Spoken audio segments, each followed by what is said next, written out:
All right, so in the last video, I took you through the process that we go through to produce really high ROIs over and over again, month in, month out, year in, year out for our clients and myself and my ad agency. I walked you through some of the specifics from a campaign that did 628% ROI, gave you the three main elements that go into that, the offer, the conversion process, and the message. And we talked how we laid that out in the different creatives and the strategy. So we did, the big picture overview. Now, what I wanted to do in this video is give you some technical rubber to the road type stuff so that once you've got all the big picture things figured out, you got your conversion process done, you got your messaging figured out, your offers are figured out, you're ready to run some dang ads, right? Then what do we do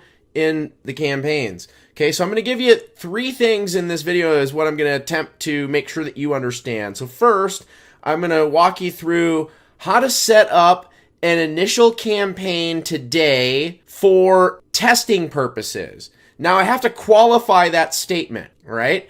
The purpose of the testing here is assuming that this whole conversion process that you put together, these ads you want to run, everything's brand new, okay? This is the starting from scratch point, all right? Now, the testing system that you would use in an already proven funnel where you've got creatives that have already been working and stuff like that, we would use different models, okay? So I don't want you to think that this is a model that applies to every scenario. This only applies to if you're starting from scratch. And then I'm going to give you a quick one and show you a way that I set stuff up for things that are already proven. And I'm going to walk you through an existing campaign that I have right here so that you can kind of see how that goes, all right?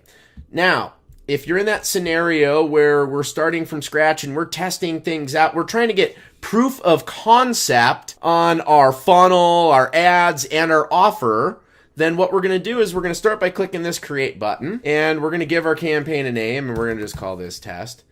And we're going to leave the buying type at auction. The objective is going to go to conversions. Right now, I'm highly recommending to my clients, and this is what we do in our agency, is we use the campaign budget optimization tool, and we're going to set our daily budget at our testing budget overall for the campaign. Now, for most of our clients, we recommend between $100 and a few $100s a day. It all depends on, what your business model is, cash flows, things like that. But you can test with as little as $100 a day and get a lot of good data. Right now, what we're going to do is inside of the campaign, we're actually going to create 10 different audiences, and the amount of audiences that you use is going to vary depending on your budget. If you're using a $100 a day budget, I'm going to put 10 audiences in there max, because I don't want to go more than, less than $10 per day per ad set on average, right? So in this case, if I'm $100 a day budget and I have 10 ad sets in there, in theory, if Facebook distributed the spend evenly, I would have $10 per day per ad set. It isn't going to necessarily work out that way in the actuality of the campaign. And the reason for that is because Facebook is going to spread this budget across the stuff that's working best. So, you're going to get more spend behind the stuff that is working better than the others, but we can actually influence that as well if it's not doing it the right way, because it can sometimes do it not the way that it's intended to, or that we want it to. Okay, so those are some things that we got to worry about, or account for, rather. What we're going to do is I'm just putting a name in here. You want to name your ad sets whatever you want. Same with your ads. I'm just putting in, bunk names here because, I'm going to unpublish this. All right. So when I save that as the draft, now what that's going to do is it's going to create the campaign over here. And we're going to go into the campaign level to the ad set level. And what we're going to do is we're going to use our pixel, and we're going to set our conversion event for the custom conversion or standard event that represents the first conversion point in your funnel. Okay, now that's different depending on everybody's business. If you are an e-commerce store, for example, and you're driving people direct to a product page where they go and buy the product immediately, you're not doing any sort of lead gen in that scenario, then your first conversion point is going to be your purchase event, or If you're using custom conversions, a custom conversion that fires after someone buys, okay? If you are doing some form of lead generation and then getting people to buy down the road, and you have more than one conversion point that you're tracking your lead conversions, you're going to want to use that as your conversion event. In most of my ads, I'm doing some form of lead generation. So I set my conversion event to my custom conversion that's tracking my leads, or the lead standard event if you're using standard events. Then we're going to leave these other items off in here. I usually will schedule my ads for the next morning at 8 a.m. That's just so that we get a full day of spend behind everything. And what we're going to do is select a target audience that you want to test. It could be a lookalike audience. It could be a specific interest. It could be a combination of specific interests. It could be some retargeting traffic. It doesn't matter. What you're trying to do is you want to just select one audience, and you're going to then select people who live in the location and put your demographic information in. Put in whatever countries you advertise to. Put in the age range of your audience. If you're targeting just men that are 30 to 50, put that in, right? So you want to do that. Include your specific interest if you're targeting a specific interest. You only want to include one audience. You don't want to include a lookalike and a specific interest. You want to just do a lookalike or a specific interest. We don't want to check this box either if you're using a specific interest, because we're testing all of these things. So that's why you're only going to have one audience in each ad set, and why you're not going to hit these expand buttons at all. Okay, because we're trying to isolate the variables and find out if your stuff works or doesn't work, right? We're going to use automatic placements, optimize for conversions down here, 7-day click, 1-day view, all the defaults. Okay, so all you're doing is setting your conversion point properly so that they know where to optimize to, adjusting your date, putting the audience in that you want along with the demographics, and that is it for what you're doing on the ad set level. Right now on the ad level, what we're seeing as the structure that gives the best results is to have 2 different ads inside the ad set. Now, one ad is going to be an image-based ad. So you're going to select an image. What we're finding the best results with are using exactly what they tell you to do, the 1-to-1 image ratio, the square-sized image. So picking a square image, and I'll just grab one randomly here. So using a square image that will format like this across all of the placements, and then having short punchy copy. All right. And now the copy that we're going to use here, we're also going to use on the other ad that we're going to put in the ad set, which we can just simply duplicate this and put it right into that same ad set. Now this one's going to be video. All right. So instead of an image, we're going to put a video. And again, we want the video to be square. I'm just going to grab this one right here because it's first. And we got these nice square videos here that fit right in. And you're going to use the same exact copy that you use on the image ad. And then what you're also going to do is make a custom version of the ad, if you can, that will fit for stories, for Facebook stories, Instagram stories, and Messenger stories. And if you're able to do that, some of the cases you can't, like this testimonial video here, I can't cut that down into 15 seconds. It's a 5-minute testimonial, right? But in some cases, you can format the creative specifically for that. And then you can use this little thing here to go and select a video that fits that criteria and put it there. And we do that for each of those 3 things: Instagram stories, Facebook stories, and Messenger stories separately. Now, what we're doing here by doing this is 2 things. One, we're formatting our video creative to work on the majority of placements out there. We covered 12 of the placements with these 2 different videos. Okay.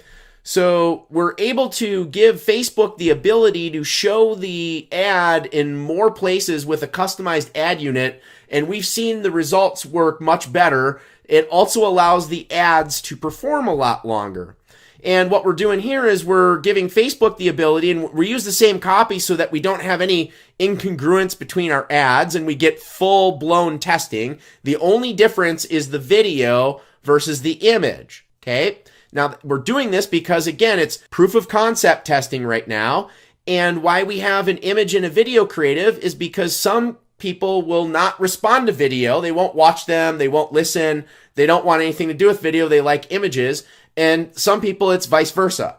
So by giving Facebook 2 ads in that ad set, 1 video, 1 image, we're optimizing the algorithm to show the ads to the right kind of people, which allows us to get more conversion out of the ad, and it allows the ad to run longer at lower costs. We get a lot better results when we're doing that. So this is the campaign structure all the way down to the T that we're using for testing from scratch to get proof of concept today. Okay. Now, if you have stuff already working, you know your messaging, you've got ads that have been working profitably for you, and you're trying to, further test or test different structures or try to get better results out of your current stuff, you can use this next model for all of those scenarios. All right, so this is one that, I'm using right here, and I'm going to go ahead and pull up this campaign right here. Okay, so this is a campaign I'm running for my playbook. It is, I've run numerous ads for this, and these are like bottom of the funnel audiences that I'm targeting right now. This works with cold traffic as well, but this particular campaign is targeting some bottom of the funnel audiences in my particular funnel. Okay, so the setup here is to have no more than 3 ad sets within the campaign. And I switched to another campaign here because it had a better representation of the ads in here. So the ad set names look a little bit different. But these are, again, bottom of the funnel audiences. It's just another campaign that I ran the same model in so I can show you, the long-term results that we're getting out of this, which tend to be, really, really good. So there's no more than 3 ad sets. These are all bottom of the funnel ad sets. Again, it works with cold traffic as well, but it's all going back to Facebook's Power 5, which is a simplified campaign structure. And they recommend having no more than, 1 to 3 ad sets per campaign, right? So that simplified structure, along with inside each ad set, I launched with 6 different ads. Now, the majority of them were proven ads where I had used the existing post IDs. So I was able to refresh already existing creatives, stuff that had been proven. These creatives were getting twice, almost 3 times the results that you're seeing right here in the previous iterations. And that was just them running on their own without having this simplified structure where we've got the campaign budget, just the 3 simple ad sets inside of in the campaign, and then having multiple creatives. Now, the key here is we've got video plus image, like I showed you in the last one, and we've got multiple creatives. So we've been testing anywhere from 6 to 10 creatives. I don't go over 10. I found that the results will wane quite a bit.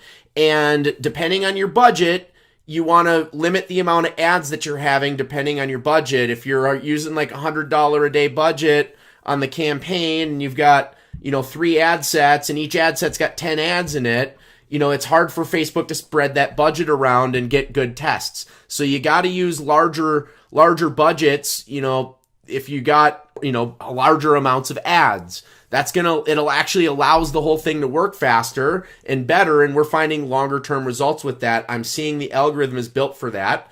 And if this stuff is proven already, you shouldn't have any problem to be able to, roll out some higher dollar campaigns. And, you can also put stop gaps in place to prevent those things from overspending as well, if you're worried about that. Okay, but the structure here was six ads.